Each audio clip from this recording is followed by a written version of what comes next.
Hi guys, Mike Corbridge here and Steve Crowhill. Hi everybody. Finally got ourselves live today. I don't know how many of you joined us this morning. I'm so sorry about that, but technology let us down, so we rescheduled. And Steve has pivoted and turned for this one today, haven't you, Steve? I have. Yeah. So Steve he's stuck in the middle of. Where are you? You're in Manchester somewhere, aren't you, Steve? I'm sat in Stretford in the corner of Marks and Spencer's food hall. living the dream. With our brand new member of staff. Yes. Who's been shadowing me today, and we've just shook hands on the deal. So he's watching our first Facebook Live, so make it good. Yeah, better have. And it's all about marketing and sales, isn't it? It is. And Book is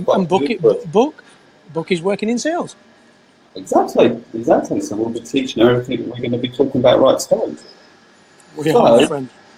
So, Steve, if you could just move yourself to the middle a little bit, you kind of just close to the edge. In the middle. Yeah. How's that? Yeah, brilliant. Because I'm sure all our viewers want to see you, and I'm just checking what we look like on Facebook right now. Just to make sure everything's okay. I can just see my chin. Can you? I can see. Yes, I know it's rather large, but I'd rather not just look at my chin. But hey, let's hope the audience aren't just looking at my chin.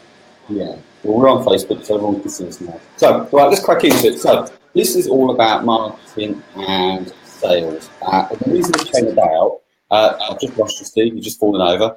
And the reason it came about was because we were talking to some partners, a partner, a little while back, and doing a bit of a coaching session on sales, weren't we? Because he wasn't too confident on the phone, which a lot of people aren't. Because when you talk about cold calling per se, people think that it's cold calling, as in you're phoning people that you've not made contact with, which you can do. However, the marketing stuff that we do warms people up before that cold call comes in. So I just want to talk through that process with you a little bit, and then we'll go through some of the sales stuff with you, because we have an end-to-end funnel, if you like, where we bring people in. And it doesn't matter if it's an approved property group or if it's approved service departments. It's a similar process. And actually, you can use this in almost any business, whether it's B2C or B2B, business to business or business to consumer, which is what we do. We do both. So if you can think about a funnel, a marketing funnel. So the funnel starts quite wide at the top, and then it kind of goes down to quite thin. So right at the top, you're bringing people in, lots of people into your funnel. Though they're targeted and quality people, they're not always people that are going to kind of buy from you. Then what you need to be doing in that top of that funnel is giving them content, engagement, and helping them with value. It's at that point that you don't really want to start selling to them. Think about the sales process as a journey from A to Z. You get people that go start at A and jump straight to Z. They forget about B, C, D, E in between. And let me talk you through how that can happen. So, for example, if we talk about the service accommodation, the service departments that we have, if somebody comes to our website and they don't do anything, then we remarket back to them. Then once we remarket back to them, they can then click through to our website or somewhere or an opt-in. And it's the same for our partner program as well. So they come in through various different channels, they fill in a form, they go into our funnel at the top. As soon as we go into that funnel, we start to give them content straight away. So, for example, for the partners, we give them our new videos. We've got eight-step video series that they get. So we're giving them quality, and we're giving them us pretty much straight away. Then they go through a nurture campaign, because somebody will not buy from you between the first 1, 2, 3. Very, very, very rare. It's usually anywhere between 4 and 7. And actually, if we analyse what we do, it's between 4 and 7.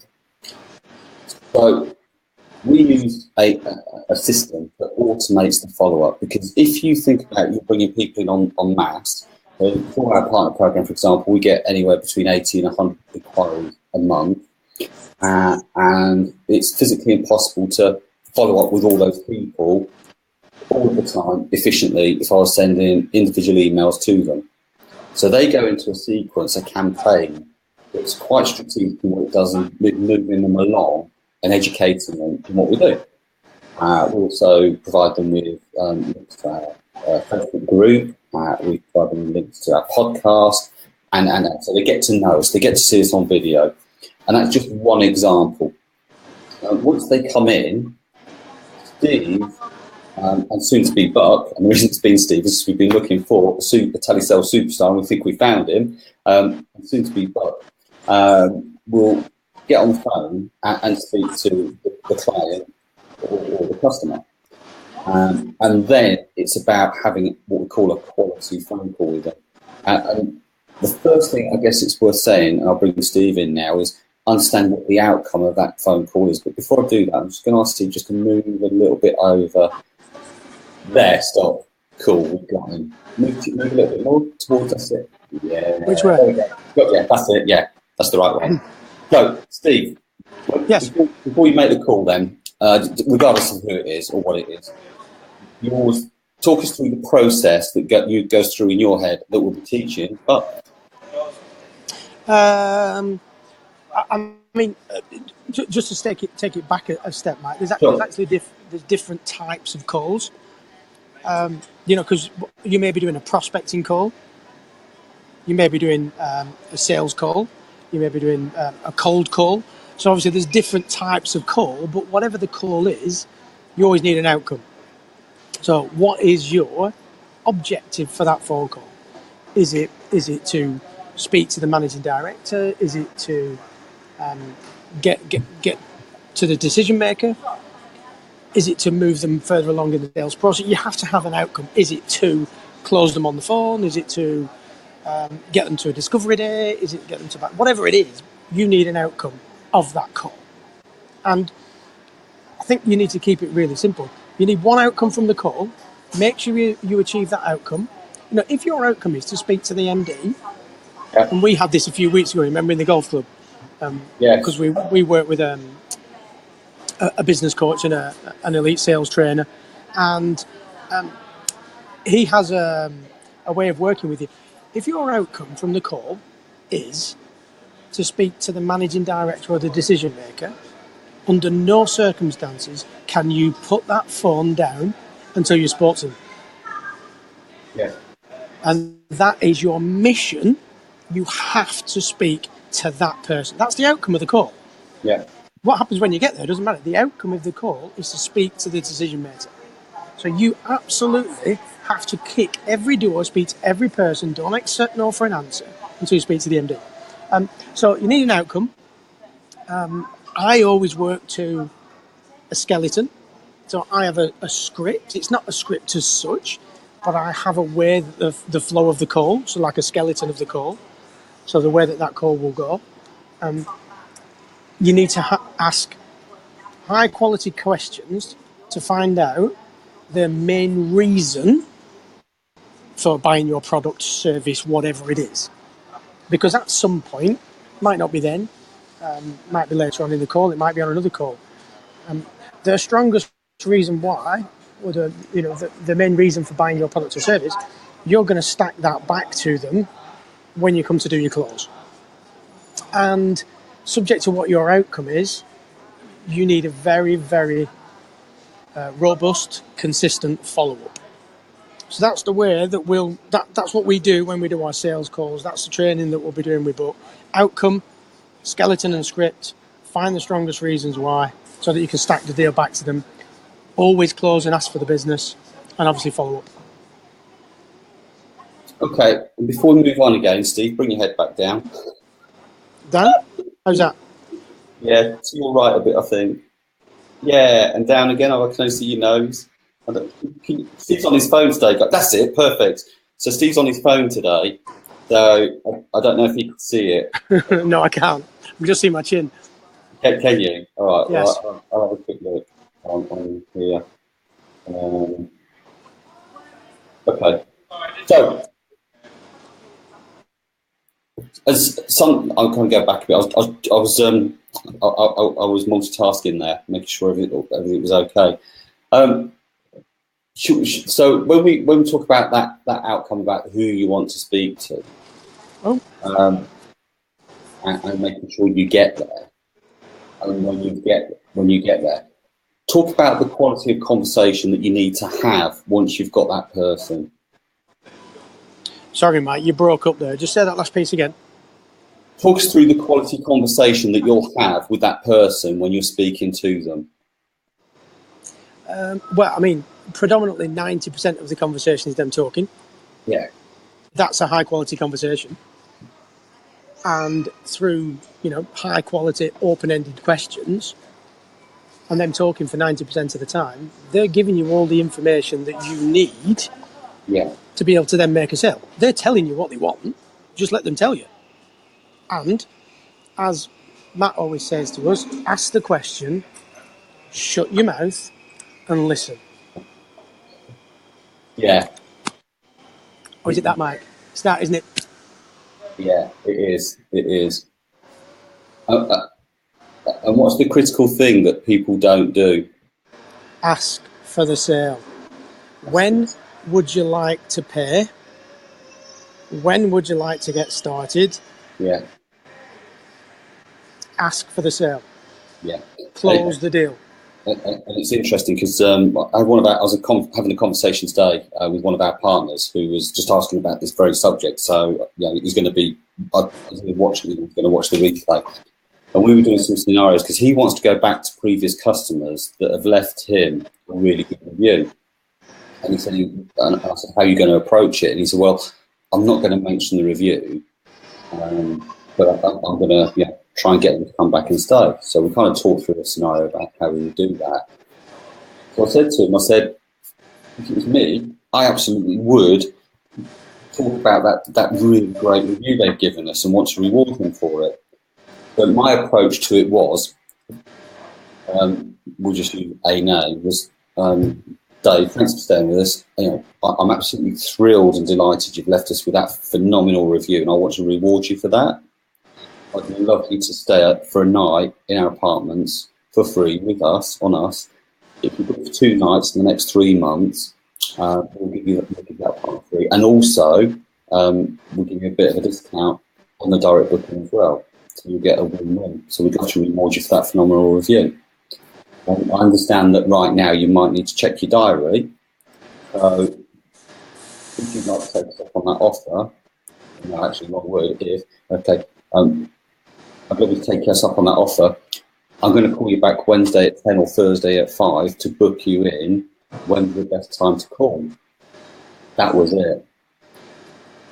Then they will choose the time, and then the follow-up call is very clear when you're going to book, take the payment, and also advise them at the end of it, who else do you know that would love to stay in our apartments? Mm-hmm. Great question. Because people overcomplicate this, don't they? Yeah. And get very nervous as well. Really yeah, I think people generally get nervous because there's a fear of rejection, and I think that's just the case in sales. But I think for me, if you just focus on the outcome of the call, if you've got an outcome from the call, focus on the outcome. Forget the rejection. Actually, it's not bad to get rejection because the more no's you get, you're just getting closer to a yes. But the longer you've been doing this, you get okay with it. Yeah. But I think it's people's fear of rejection, and also if you've got a really strong reason yourself why you're doing it, whatever that reason is, focus on that, why you're doing it, rather than what they're saying or why they're saying it and the rejection that you're getting. So, sorry.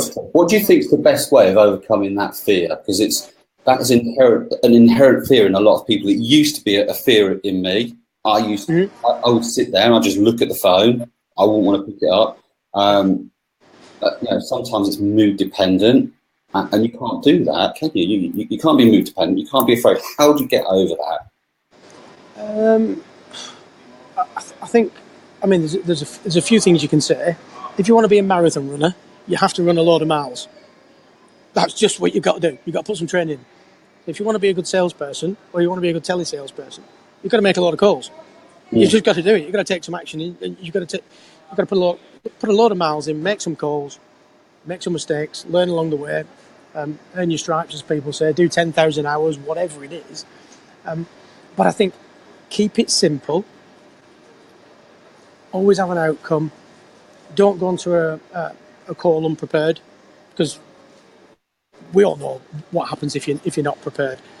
But I think if you focus on your why, if you're in an office environment where you might have your goals, you might have your pictures of, your holidays, your cars, or whatever it is. Just remember why you're doing it, and no, actually, is just a step closer to getting a yes. And I know that's easy for me to say because sometimes I do 70, 80 calls a day, but eventually you'll get a yes. And no is just another step closer. Yeah. And I think it's important to go back to some of it is important to go back to the marketing as well. It's about qualifying people, making sure that, they're in a position that you can help them. So, for example, if somebody's coming through the partner program, there's a qualifying survey that we ask them to complete, so that we know that it's a meaningful conversation for them and for us. I think that's part of it as well. And I think where you can give them some information up front, it then becomes a warm call instead of a cold call. Do you find? Yeah, absolutely. Yeah, absolutely. But I think, mate, it's far easier to sell to someone who actually has got a want and a need for your product. So if you've nurtured them, we have an analogy in marketing gets the people into the shop. Our job's to then sell to them and convert to them once they're in the shop. Yeah. So as long as they've had a good experience and, the marketing's done what it needs to do and built up a story or whatever, by the time they get into the shop, if they really want what we've got, all our job's to do is close it down. Yeah. Because they actually want what we've got. So that's part of the prospecting call is we cut the wheat from the chaff. Stop trying to sell something to someone that doesn't actually want what you've got because they're not qualified. They're not the right prospect. Yeah. Put the phone down and go speak to someone else that is. Yeah. And I guess that's another fear that you have to overcome, isn't it? It's just to be quite blunt on the phone. If you're speaking to somebody and you're not a right fit, say, look, I really appreciate your time. I understand this isn't for you, and that's absolutely fine. Thank you so much. Keep a lookout for our content, and we'll catch up in the future maybe. So leave it on good day.